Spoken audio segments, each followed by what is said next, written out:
এই ঘুষখোর শুভেন্দু অধিকারীর দলদাস কৃতদাস আমাদের ঢুকতে দিচ্ছে না।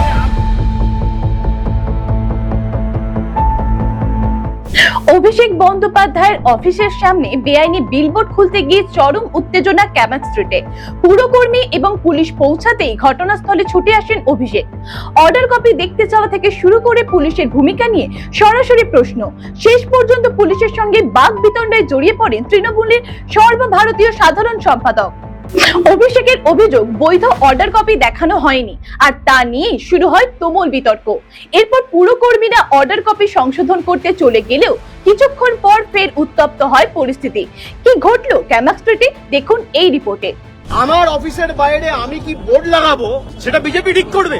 আজ হাতে নাতে ধরা পড়েছে, এখন অর্ডার ঠিক করতে নিয়ে গেছে। আপনারা জবরদখল করে ঢুকে এখানে যা ইচ্ছে তাই করবেন। বিজেপি উপর থেকে অর্ডার দিয়েছে বলে কোন রকম কোর্ট হিয়ারিং ছাড়া, কোন রকম ইন্সপেকশন ছাড়া, কোন রকম আলোচনা ছাড়া বিলবোর্ড খুলতে হবে।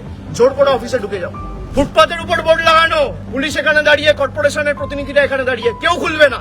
অভিষেক বন্দ্যোপাধ্যায় ক্যামাক স্ট্রিটের অফিসের বাইরে লাগানো একটি বিলবোর্ডকে বেআইনি বলে দাবি করে কলকাতা পুরসভা। বৃহস্পতিবার বিকেল 4:30 নাগাদ সেই বিলবোর্ড খুলতে অফিসের সামনে পৌঁছান পুরকর্মীরা, সঙ্গে ছিল পুলিশও। খবর পেয়ে ঘটনাস্থলে পৌঁছে যান অভিষেক বন্দ্যোপাধ্যায়। সেখানে পুরকর্মীদের কাছে বিলবোর্ড খোলার অর্ডার কপি দেখতে চান তিনি। অভিষেকের অভিযোগ, প্রথমে পুরকর্মীরা সেই অর্ডার কপি দেখাতে পারেননি, তা নিয়েই শুরু হয় উত্তপ্ত বাকবিতণ্ডা। পুলিশের উপস্থিতি নিয়েও প্রশ্ন তোলেন অভিষেক। তার অভিযোগ, বিলবোর্ড খোলার ঘটনায় পুরসভার চেয়েও পুলিশের তৎপরতা বেশি ছিল।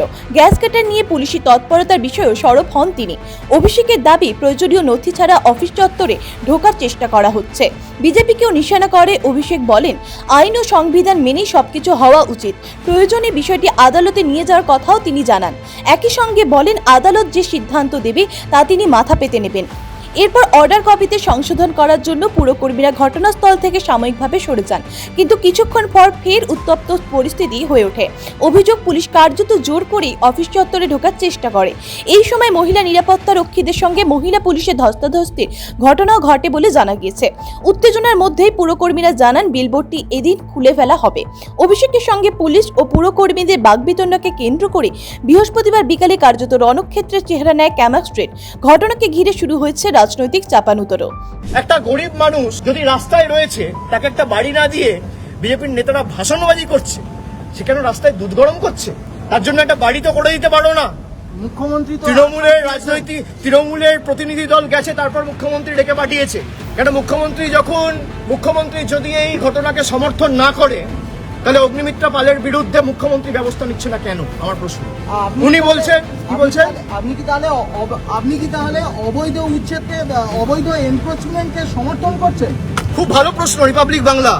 আমার একটা পাল্টা প্রশ্ন থাকবে, একটা পাল্টা ছোট্ট প্রশ্ন। আপনারাই বলেন, দেশের প্রধানমন্ত্রী নরেন্দ্র মোদী চা বিক্রি করতো রেলওয়ে স্টেশনে। রেলওয়ে স্টেশনটা কি তার সম্পত্তি না পাবলিক সম্পত্তি? এই উত্তরটা দেখ, তারপর আমাকে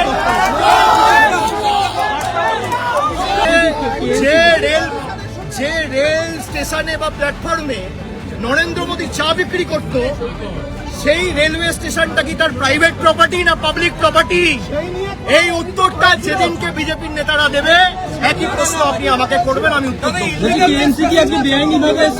কে কার সাথে বচসা করেছে সব দেখা গেছে। রিপাবলিকই তো বলেছিল ইডি নাকি অজয় নন্দকে ডেকেছে, রিপাবলিকই তো বলেছিল অজয় নন্দকে ইডি ডেকেছে, নাম দিয়েছেন। এটা কি উদ্দেশ্য প্রণোদিত বলে